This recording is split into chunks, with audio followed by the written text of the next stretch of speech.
আচ্ছা দেখো, এটা হচ্ছে জীব প্রযুক্তি, ঠিক আছে? এটা সম্পূর্ণ একটা জীব বিজ্ঞানের অধ্যায়। এই অধ্যায়ের সাথে আমার আমার পড়ালেখার আসলে সংশ্লিষ্টতা নাই, কিন্তু যতদূর জানি ইনশাল্লাহ মানে তোমার হেল্প হবে এরকম। 11 অধ্যায় বের করছো, বই বের করছো? হ্যাঁ। আচ্ছা, এই অধ্যায়ের প্রথমের দিকে মনে করো যে কোনো কিছু আসলে ইম্পর্টেন্ট না, কিন্তু দেখো এখানে একটা কথা আছে যে গতিবিদ্যার জনক কে? আধুনিক বংশগতিবিদ্যার ভিত্তি গড়ে উঠেছে আজ থেকে 150 বছর পূর্বে গ্রেগর জোহান ম্যান্ডেল নামে একজন অস্ট্রীয় ধর্মযাজকের গবেষণার মাধ্যমে। এই প্রশ্নটা খুব বেশি আসে যে হচ্ছে আমাদের বংশগতি যে বিদ্যা নিয়ে আমরা আলোচনা করছি, বংশগতিবিদ্যার জনকটা কে? ঠিক আছে, গ্রেগর জোহান ম্যান্ডেল। ঠিক আছে। এখানে আসলে ইম্পর্টেন্ট নাই বলতে গেলে আসলে ইম্পর্টেন্ট আছে, অধ্যায়ের প্রথমের দিকে ইম্পর্টেন্ট থাকে না, বাট এখানে আছে।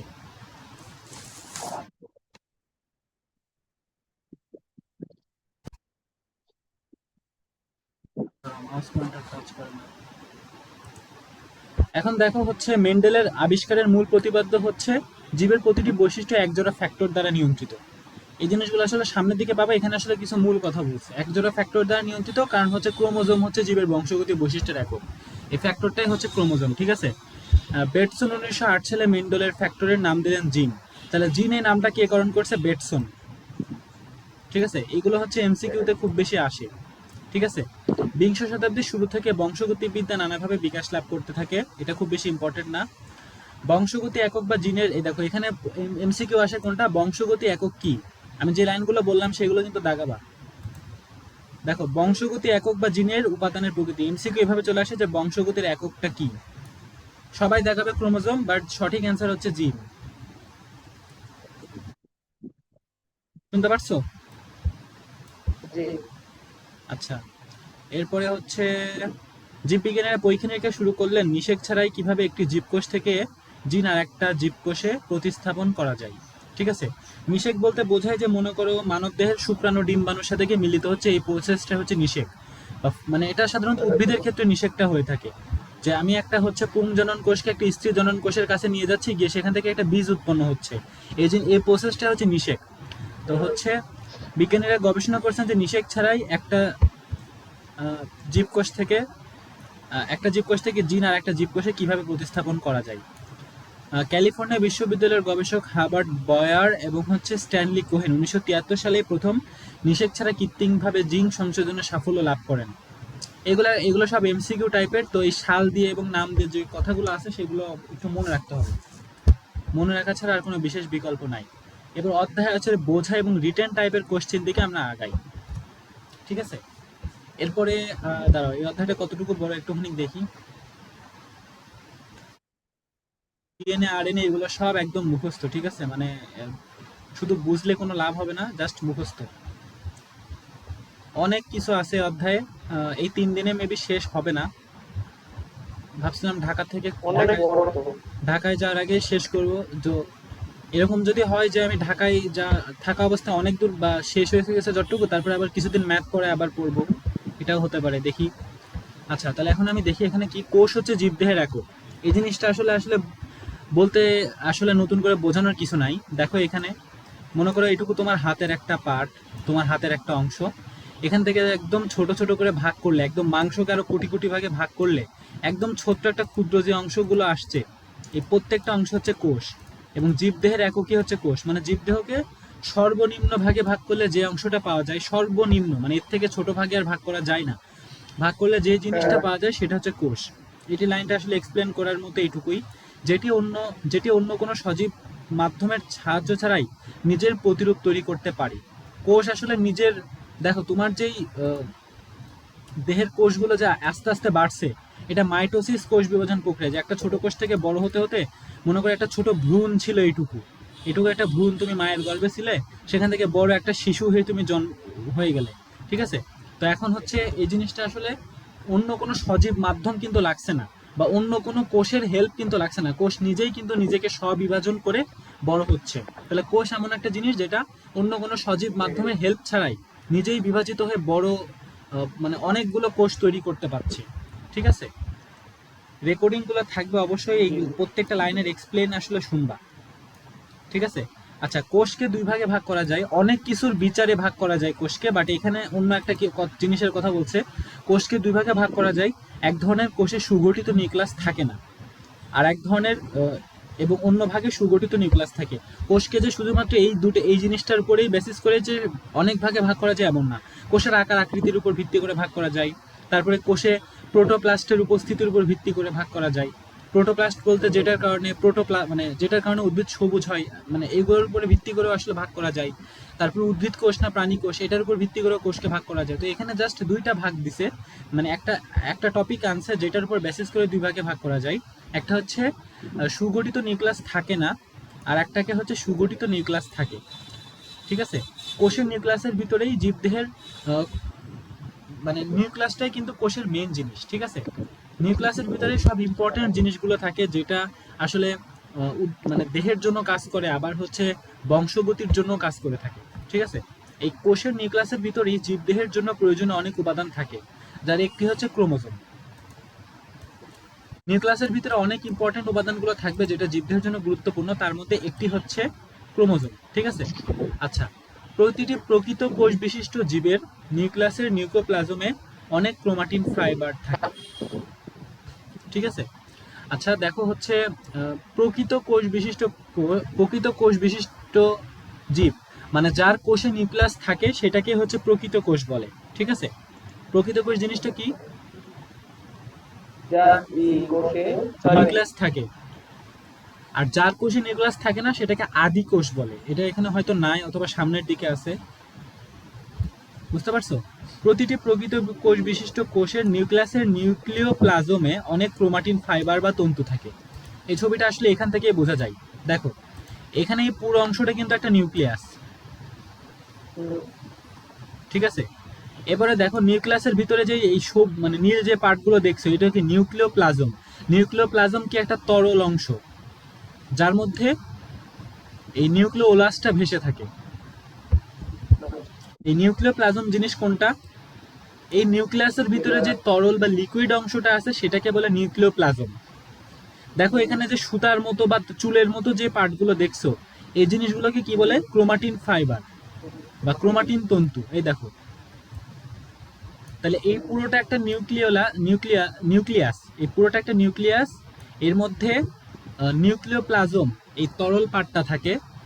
এই তরল পার্টটা হচ্ছে নিউক্লিওপ্লাজম, এবং তার মধ্যে যে চুলের মতো যে কালো কালো অংশগুলো দেখছো, এটা হচ্ছে ক্রোমাটিন ফাইবার বা তন্তু। ঠিক আছে, এখন মনে করো একটা কোষ স্বাভাবিক অবস্থায় আছে। একটা কোষ মনে করো স্বাভাবিক অবস্থায় আছে, কোনো বিভাজনে অংশ নেয় নাই বা অন্য কোনো কাজও করছে না, এগুলো বিশৃঙ্খল অবস্থায় থাকবে। কোষের ভিতরে নিউক্লিয় মানে এই ক্রোমাটিন তন্তুগুলা বিশৃঙ্খল বা ছড়িয়ে ছিটিয়ে থাকবে। কিছু বুঝছো বা শুনতে পারছো? কোনো কোশ্চেন থাকলে জিজ্ঞাসা করো, মনে হচ্ছে যে অমনোযোগী অবস্থায় আছো। ওই যে নিউক্লিয়াসটা আবার একটু বুঝাও। আচ্ছা, আমাদের যে কোষ, কোনো কিছু না বুঝতে পারলে সাথে সাথে জিজ্ঞাসা করবা। এই কোশ্চেনটা রেকর্ডেড আকারেই থাকবে, পরে দেখা গেল। আর মনে করে এই একটা কোষ,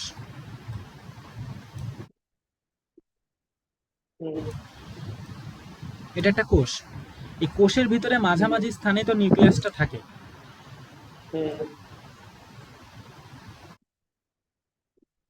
ঠিক আছে, এখন এই নিউক্লিয়াসের ভিতরে কিছুটা লিকুইড জেলির মতো অংশ থাকে। পুরোপুরি লিকুইড না, জেলির মতো অর্ধতরল। জেলি কিন্তু অর্ধতরল। জেলির মধ্যে কঠিন অবস্থাও থাকে এবং তরল অবস্থাও থাকে। এই জিনিসটাকে বলে হচ্ছে নিউক্লিওপ্লাজম। এই দেখো এখানে এখানে নিউক্লিওপ্লাজম বলে দিছে। নিউক্লিওপ্লাজম। প্রতিটি প্রকৃত কোষ বিশিষ্ট জীবের নিউক্লিয়াসের নিউক্লিওপ্লাজমে অনেক ক্রোমাটিন ফাইবার থাকে। এখানে দেখো অসংখ্য চুলের মতো পার্ট থাকে, এগুলোকে বলে ক্রোমাটিন ফাইবার। ঠিক আছে, এখন দেখো কোষটা মনে করে একটা নিউক্লিয়াসটা মনে করো স্বাভাবিক অবস্থায় আছে, বা কোষটাও মনে করে একটা স্বাভাবিক অবস্থায় আছে, কোনো বিভাজনে অংশ নেয় নাই। বা অনেক বিভাজন তো আছে, মাইটোসিস বিভাজন, মায়োসিস বিভাজন, অনেক বিভাজন আছে। কোনো বিভাজনে মনে করে এরা অংশ নেয় নাই, একদম স্বাভাবিক নর্মাল অবস্থায় আছে। সে অবস্থায় এই ক্রোমাটিন তন্তুগুলো এরকম জালের মতো প্যাঁচানো অবস্থায় থাকে। ঠিক আছে, এখন মনে করে কোষটা একটা বিভাজনে অংশ নিছে। কোষটা বিভাজনে অংশ নেওয়ার মানে কি? মনে করে এখান থেকে ভাগ হবে। ঠিক আছে? তখন কিন্তু ক্রোমাটিন তন্তুগুলো এরকম পেঁচানো অবস্থায় থাকবে না, কিছুটা মোটা হবে অথবা খাটো হয়ে যাবে, ঠিক আছে, অথবা সরু লম্বা লম্বা আকার হয়ে যাবে, এরকম হয়ে যাবে, ঠিক আছে? এগুলো সামনের দিকে আছে, জাস্ট এইটুকু এখন মনে রাখো। আচ্ছা, কোষ বিভাজনের ফলে দেখো এখানে কথাটা বলে ফেলছে, কোষ বিভাজনের ফলে এগুলো পানি বিয়োজনের ফলে, কোষ বিভাজনের ফলে এগুলো পানি বিয়োজনের ফলে এগুলো স্পষ্ট আকার ধারণ করে এবং এগুলো আকারে সুতার মতো হয়। দেখো যখন কোষ বিভাজন হবে, মনে করো এই কোষটা মাঝখান থেকে ভাগ হয়ে যাবে, হয়ে দুইটা পার্টে বিভক্ত হবে, তখন কিন্তু এই মানে এই ক্রোমাটিন তন্তুর ভিতরে কিছুটা পানি থাকে। এই ক্রোমাটিন তন্তু যেহেতু একটা তরলে ডুবে আছে, এর মধ্যে কিছুটা পানি থাকে, ঠিক আছে? এরা তখন কি করবে, পানিটা ছেড়ে দিবে, তখন পানিটা ছেড়ে দিবে, দিয়ে এগুলো হচ্ছে এই কোষের ভিতরে স্পষ্ট আকার আকার ধারণ করবে, এরকম এরকম আকার ধারণ করবে। মনে করে তিনটে এইদিকে গেছে, এবার তিনটে এইদিকে যাবে পানি ছেড়ে দেওয়ার পর। পানি ছেড়ে দেওয়ার পরে। যেমন মনে করো যে বালতিতে তুমি একটা কাপড় দিলা, মনে করে একটা বালতি, এই বালতির মধ্যে তুমি তোমার আম্মুর উন্নাটা দিয়ে দিলা, তাহলে কি এটা ছড়িয়ে থাকবে না পানির মধ্যে? ঠিক আছে? এখন মনে করো যে তুমি কাপড়টা নিয়ে তুমি চিপছো, পানি থেকে তুলে কাপড়টা নিয়ে তুমি চাপছো, ঠিক আছে, মানে যেমন মোড়ানোর পরে দেখবা যে এরকম এরকম আকার হয়ে গেছে,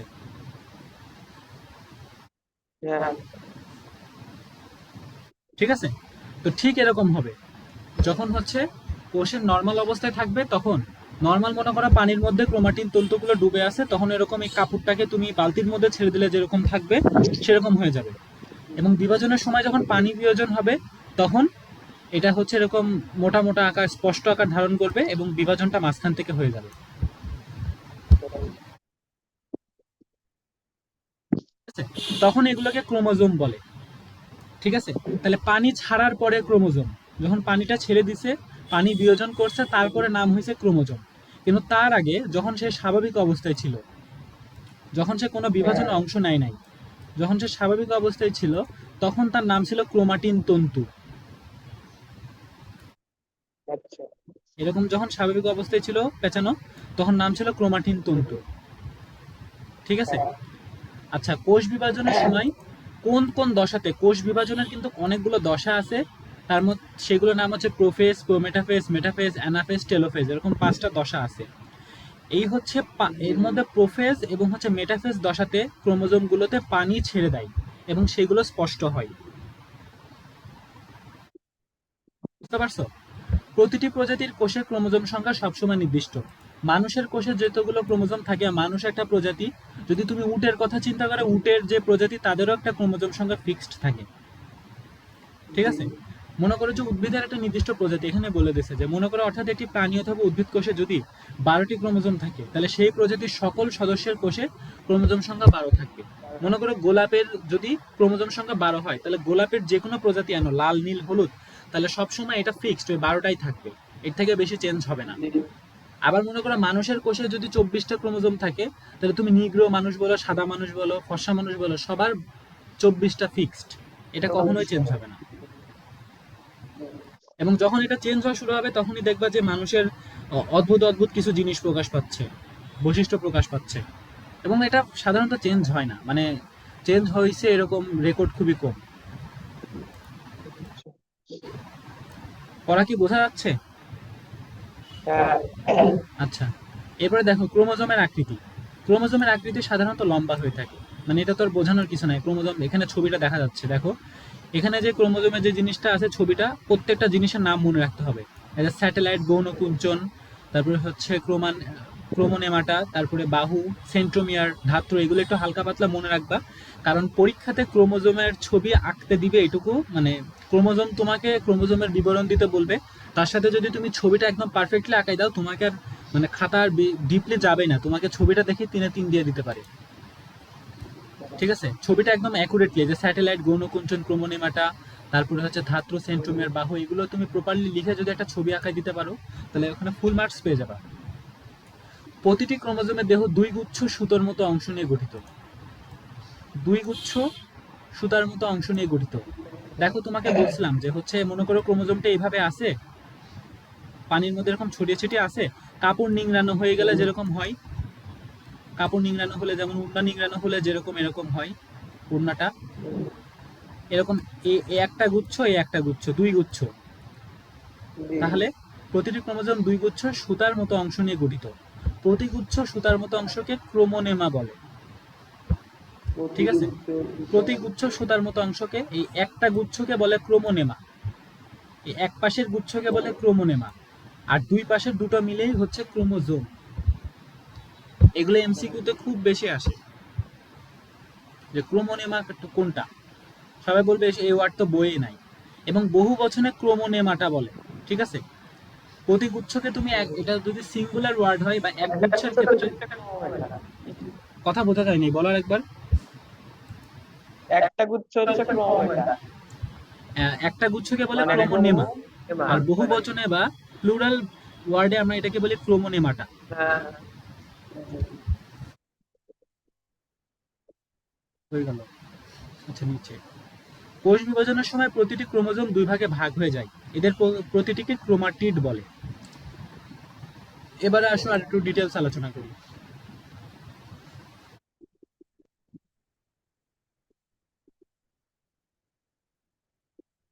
দেখো এখানে হচ্ছে কোষ বিভাজনের সময় পানি বিয়োজন হলো,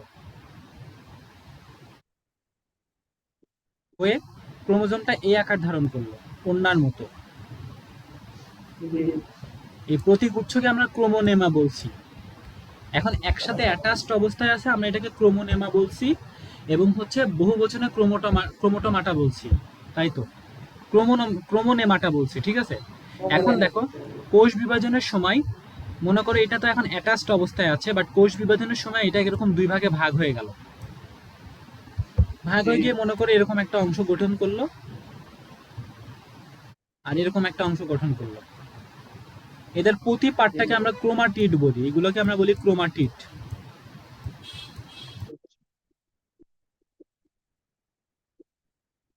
এটা বিভাজনের পরে ক্রোমাটিড তৈরি হচ্ছে।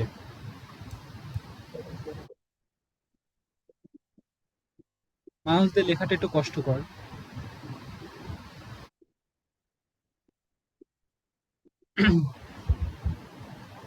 ঠিক আছে, প্রতিটি ক্রোমাটিড একটি ক্রোমোনেমা দিয়ে গঠিত।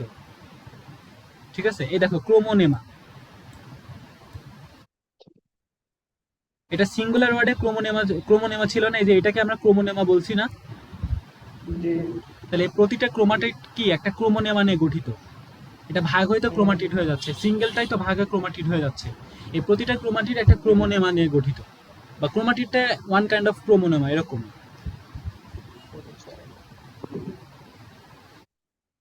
ঠিক আছে, এগুলো আসলে মানে নিজে রিডিং করলে খুব বেশি বুঝবা, যদি নিজে আরো খুঁজে খুঁজে পড়ো আরো বেশি বুঝবা। ঠিক আছে, বর্তমানে কোষতত্ত্ববিদরা বলেন ক্রোমাটিড এবং ক্রোমোনেমা ক্রোমোজোমের একই অংশের দুইটি নাম। কোষতত্ত্ববিদরা আরো কত কথা বলছে, এর মধ্যে মনে করো যে হাজার রকমের তত্ত্ব দিয়ে রাখছে, আমরা সেটাকে গাধার মতো পড়ছি। কোষতত্ত্ববিদরা বলে ক্রোমাটিড এবং ক্রোমোনেমা ক্রোমোজোমের একই অংশের দুইটি নাম। আমি তো সেটাই বললাম যে এই পার্টটা মনে করো ক্রোমোনেমা, আবার ভাগ হওয়ার পরে আমরা ক্রোমাটিড বলছি। তো কোষতত্ত্ববিদরা আবার এটাকে সেমই বলছে। পড়া কি মাথায় যাচ্ছে? জি। না গেলে সাথে সাথে বলবা, তাহলে সেটা রেকর্ড হয়ে থাকবে, পরে আবার সেই কোশ্চেনটা আর থাকবে না। আচ্ছা, মাইটোসিস কোষ বিভাজনের মেটাফেজ দশায় প্রতিটি ক্রোমোজোমে যে গোলাকৃতির সংকুচিত স্থান দেখা যায় তার নাম সেন্ট্রোমিয়ার। আমরা একটু আগে দেখলাম যে মাইটোসিস কোষ বিভাজনের প্রোফেজ এবং মেটাফেজ দশাতে পানি বিয়োজন ঘটে এবং ক্রোমোজোমগুলো স্পষ্ট হয়। এখন দেখো শুধুমাত্র মেটাফেজ দশাতে এই ক্রোমোজোমগুলোতে, মানে ক্রোমাটিড গুলোতে বলতে গেলে, ভাগ হয়ে যখন গেছে সেটা ক্রোমাটিড। এই শুধুমাত্র আগে মনে রাখবা যে প্রোফেজ এবং মেটাফেজ দশাতে পানি বিয়োজন হয়, বাট শুধুমাত্র মেটাফেজ দশাতে এই হচ্ছে ক্রোমাটিড গুলোর গায়ে গোলাকৃতির কিছু জিনিস দেখা যায়। এটার কাজ কি সেটা পরে বুঝতে পারবা। আচ্ছা, আরেকবার আসি। আমরা দেখলাম যে মানে প্রোফেজ এবং হচ্ছে মেটাফেজ দশাতে ক্রোমোজোমগুলোতে পানি বিয়োজন ঘটে সেগুলো আমরা দেখতে পারি চোখে, বা স্পষ্ট হয়। আগে তো নিংড়ানো, ওই কাপড় ভেজালে যেরকম থাকে সেরকম হয়, বাট প্রোফেজ এবং মেটাফেজ দশাতে কাপড় থেকে পানি নিংড়ালে যেরকম হয়, যেরকম হয়। এটা হচ্ছে প্রোফেজ এবং হচ্ছে মেটাফেজ দশাতে হয়। বাট শুধুমাত্র প্রোফেজ দশাতে মানে শুধুমাত্র মেটাফেজ দশাতে এই হচ্ছে ক্রোমাটিড গুলোতে, মনে করে এটা একটা ক্রোমাটিড যেটা ভাগ হয়ে গেছে, তার গায়ে গোলাকৃতির কিছু পার্ট দেখা যায় এরকম। এগুলোকে কি বলে? সেন্ট্রোমিয়ার বলে।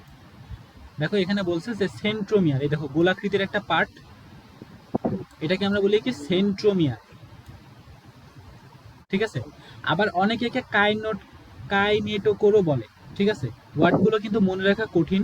তোমাকে কিন্তু সেন্ট্রোমিয়ার বলবে না, বলে দেবে কাইনেটোকোর কি। বলবা যে এই ওয়ার্ডটা তো আমি জীবনে চোখেই দেখি নাই, বইয়েও নাই।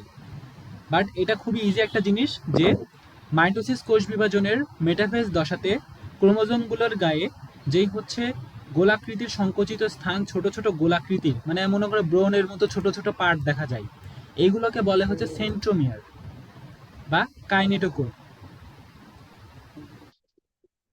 বুঝতে পারছো? হ্যালো? জি স্যার, হ্যালো। আচ্ছা, একটু একটু কঠিন লাগছে, একটু পড়লে তারপরে আরো বেশি ইজি লাগবে। ক্রোমোজোমের সেন্ট্রোমিয়ারের উভয় পার্শ্বের অংশকে বাহু বলে।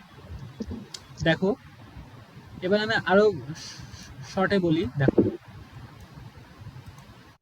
মনে করি একটা ক্রোমোজোম, এখানে একটা সেন্ট্রোমিয়ার দেখা গেছে গোল আকারের। তাহলে দেখো এখানে দুইটা ভাগ হয়ে গেল না? এই একটা পার্ট, জি। এই একটা পার্ট, এই প্রত্যেক পার্টকে বাহু বলে। আচ্ছা। সেন্ট্রোমিয়ারটা কোন দশায় দেখা যায়? একটু আগে বললাম সেন্ট্রোমিয়ারটা কোন দশায় দেখা যায়। সেন্ট্রোমিয়ার হ্যাঁ, সংকুচিত গোলাকার, কোন গোলাকৃতি। দশায়, মানে কোষ বিভাজনের কোন দশায় দেখা যায়? এটা হচ্ছে মাইটোসিস দশাতে। এগুলো একটু মনে রাখতে হবে কিন্তু। এই দেখো মাইটোসিস মানে সরি মাইটোসিস কোষ বিভাজনের মেটাফেজ দশায়, এই দেখো মাইটোসিস কোষ বিভাজনের মেটাফেজ দশায় প্রত্যেকটি ক্রোমোজোমে যে গোলাকৃতি ও সংকুচিত স্থান দেখা যায় তার নাম সেন্ট্রোমিয়ার। ঠিক আছে, কোশ্চেন কিন্তু এরকম লাইন বাই লাইন আসে। ঠিক আছে, একদম প্রত্যেকটা লাইন যদি তুমি এক্সপ্লোর করে করে পড়ো, দেখবা যে পরীক্ষার আগে এগুলো পড়তে খুব ভালো লাগছে। ক্রোমোজোমের সেন্ট্রোমিয়ারের উভয় পার্শ্বের অংশকে বাহু বলে, এটা তো দেখালাম। মনে করি একটা সেন্ট্রোমিয়ার, এই সেন্ট্রোমিয়ারের উভয় পাশের অংশকে বাহু বলে। এই একটা বাহু, এই একটা বাহু। মনে করে একদম মশার মতো, মশা মনে করে এরকম আছে, তারপরে এরকম এরকম একটা ডানায় একটা ডানায়। ঠিক আছে, আসলে কিন্তু চিত্রটা এরকমই হয়, ওটা বোঝানোর জন্য আগেরটা দেখাইছি।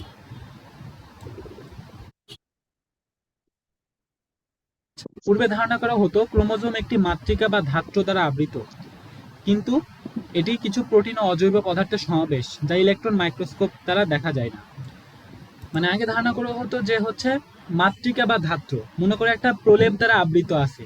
আমরা মনে করি যে ক্রোমোজোমের পুরো পার্টটা এই পুরো একটা প্রলেপ দ্বারা আবৃত, কিন্তু চিন্তা করো তো আমাদের দেহটা কি দিয়ে গঠিত? প্রোটিন দিয়ে গঠিত না আমাদের দেহ?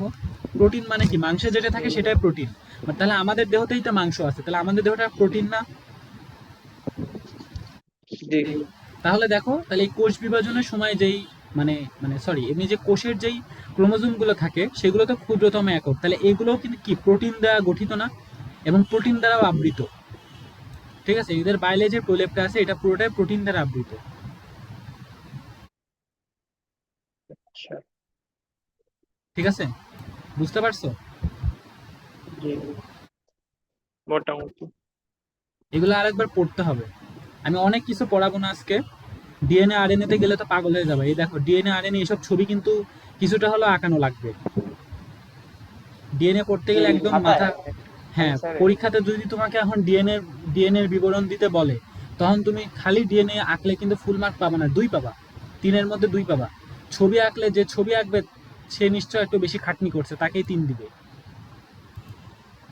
ঠিক আছে, তাহলে মনে রাখতে হবে যে এগুলো কিন্তু মানে খুবই একটু রিস্কি জিনিস এবং এগুলো একটু ধরে ধরে পড়া লাগবে। আমি সময় দিব, অসুবিধা নাই। যদি পসিবল হয় তাহলে আজকে হালকা ম্যাথ শুরু করবো, সেটাও সমস্যা নাই, ম্যাথ বোঝানো শুরু করবো। আচ্ছা, এবার দেখো উচ্চ শ্রেণীর প্রাণী বা উদ্ভিদের কোষের ক্রোমোজোমের মধ্যে প্রকারভেদ দেখা যায়। প্রাণী এবং উদ্ভিদের কোষ অবশ্যই আলাদা, তাহলে অবশ্যই প্রাণী এবং উদ্ভিদের ক্রোমোজোমও কিন্তু আলাদা হবে। ঠিক আছে, আচ্ছা, এখন জি দেখো আমাদের দেহ কোষে যে ক্রোমোজোম গুলো থাকে, আমাদের দেহ কোষ বলতে বডিতে যে কোষ থাকে, আমাদের হাত পায়ে যে কোষগুলো থাকে, এটা আমাদের দেহ কোষ। বাট আমাদের যে জি হচ্ছে জনন কার্যে বা প্রজননে যে কোষগুলো অংশগ্রহণ করে, সেগুলো কি সেগুলোকে সেই কোষগুলোকে আমাদের বডির কোষের মতো একরকম হবে? না। অবশ্যই একরকম হবে না, এবং তাদের কাজও আলাদা। যেমন দেখো, আমাদের দেহ কোষের কাজ হচ্ছে জি বৃদ্ধি হওয়া। আমাদের প্রতিদিন আমরা কিছুটা হলেও বড় হচ্ছি, হাত পা আমরা খাচ্ছি, আমাদের মনে করো যে কিছু যখন মোটা হচ্ছি তখন আমাদের শরীরটা একটু ফুলে যাচ্ছে। তো এইগুলোর কাজ কিন্তু বৃদ্ধি জি অথবা সংকুচিত হওয়া, মেন কাজ এইটুকুই। ব্রেনে তারপরে স্নায়ু কোষ যেগুলো আছে, স্নায়ু কোষ মানে তোমার হাতে আমি টাচ দিচ্ছি এবং তুমি ফিল করতে পারছো, এই জিনিসটা স্নায়ু কোষ। এটার কাজ জি হচ্ছে কি, তোমাকে একটা টাচ দিলে একটা সংবেদনা মস্তিষ্কে নিয়ে যাওয়া। হাতে একটা জায়গায় গরম লাগছে, সাথে সাথে হাতটা সরে আসছে, তার মানে কি ওই জায়গাতে কিছুটা স্নায়ু কোষ আছে। সে স্নায়ু কোষগুলো তোমাকে ব্রেনকে সিগন্যাল দিচ্ছে যে তুমি এখন হাতটা সরাই ফেলো, একা একাই সরে যাচ্ছে হাত। ঠিক আছে। আবার যে জনন কোষগুলো আছে, এইগুলো কি কি সেম সেম কাজ করে? প্রজননে যে কোষ, শুক্রাণু জনন ডিম্বাণু, কোষ। হ্যাঁ শুক্রাণু ডিম্বাণু যেই জিনিসগুলো হ্যাঁ আছে, এগুলো কি সেম কাজ করে? এদের কাজ খালি প্রজনন ঘটানো, মানুষের হ্যাঁ হচ্ছে আহ, বংশগতিকে অব্যাহত রাখা। ঠিক আছে। তো জি দেহকোষে যে ক্রোমোজোমগুলো থাকে, অবশ্যই সেই ক্রোমোজোমগুলা জনন কোষের ক্রোমোজোম থেকে আলাদা হবে। ঠিক আছে। জি যেহেতু মানে ক্রোমোজোমটাই বংশগতির একক, তো এখন হচ্ছে দেহকোষে যে ক্রোমোজোমগুলো থাকবে, যেহেতু দেহকোষটাই আলাদা জনন কোষ থেকে, দেহকোষের ক্রোমোজোমটা অবশ্যই জনন কোষের ক্রোমোজোম থেকে আলাদা হবে। তো এই জনন কোষের জি ক্রোমোজোমকে সেক্স ক্রোমোজোম বলা হয়। এটা হচ্ছে পরীক্ষার প্রশ্নতে খুব আসে যে সেক্স ক্রোমোজোম জিনিসটা কি। ঠিক জি আছে। আর বাকি যে ক্রোমোজোম, মানে আমাদের দেহে দুই প্রকারের ক্রোমোজোম আছে, একটা হচ্ছে অটোজোম ক্রোমোজোম আর একটা হচ্ছে সেক্স ক্রোমোজোম। ঠিক আছে। তো সেক্স জি ক্রোমোজোম বাদে বাকি যত ক্রোমোজোম আছে সেটা সব কোষের ক্ষেত্রে।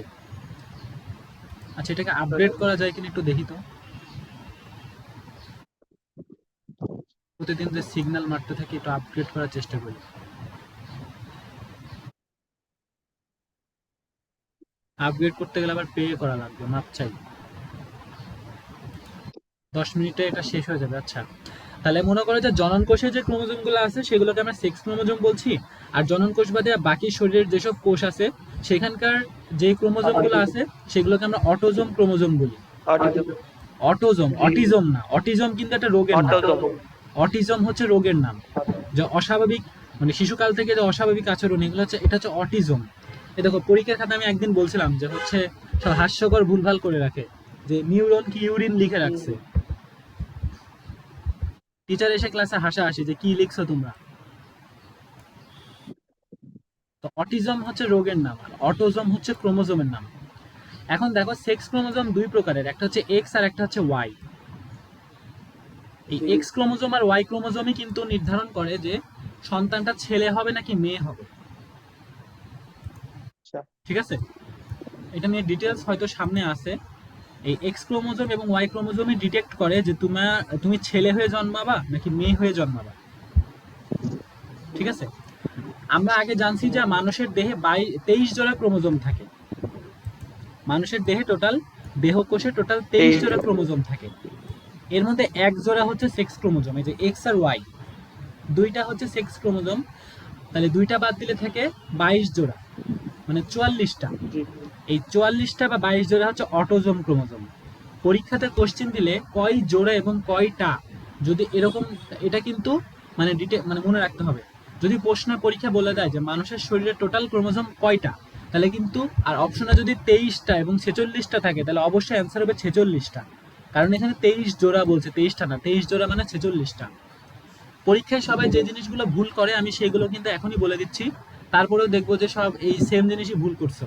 মানে এটা স্টুডেন্টরাই করে, আমরাও করি। আমাদেরকে টিচার একটা জিনিস বলে রাখে যে তোমরা এটা করবে না, এটা লিখবা না, এইভাবে লিখবা না।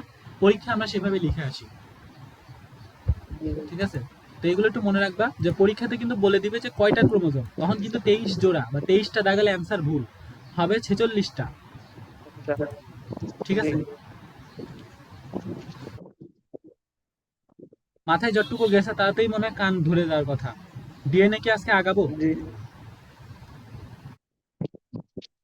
আচ্ছা, আমি একটু ডিএনএ। সহজের দিকে আগাই। সহজ দেখি যে অন্য কিছু পড়ানো যায় কিনা।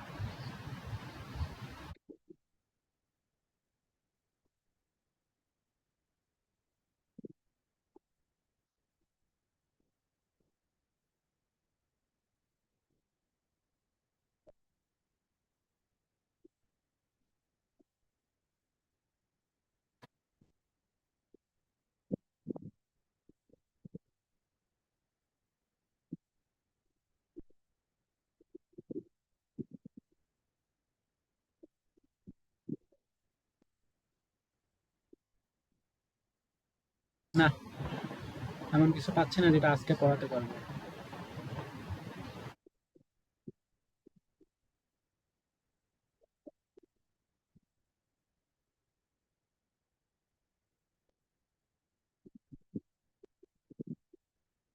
আচ্ছা, রোগ নিয়ে একটু ডিসকাস করি, ঠিক আছে? একটু লিঙ্কটা আমি কেটে দিই, কারণ 6 মিনিট আছে, আর স্ক্রিনে হয়তো দেখতে পাচ্ছ। জি। দিয়ে হচ্ছে আমি আর একটা লিঙ্ক পাঠাই, রেকর্ডিংটা অফ করে দিই।